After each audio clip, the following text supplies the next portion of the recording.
اور ہمارے ایک بزرگ تھے، یہ مدرسے وغیرہ پورے اہل حق کے وہ بناتے تھے.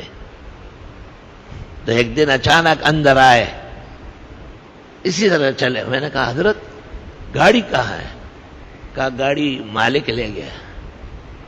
میں نے کہا ڈرائیور کو واپس بھیج دیا. کہا نہیں، وہ جو آج کل لوگوں سے گاڑیاں لیتے ہیں وہ لے گا، چابی دے دے. میں نے کہا لے.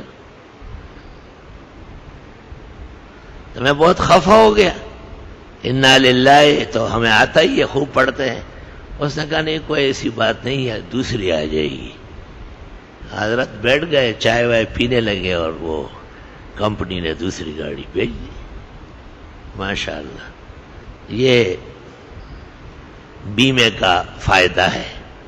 مجھے تو استاد محترم مولانا مفتی ولی حسن سے یاد ہے کہ حضرت فرماتے تھے کہ دنیا کی چیزوں کا بیمہ جائز ہے، کیونکہ اگر آپ اس کو ناجائز کہیں گے لوگ کے کارخانے جل جائیں گے، فیکٹریاں تباہ ہو جائے گی، اور اس کو پھر کہاں سے تاوان پورا کریں گے.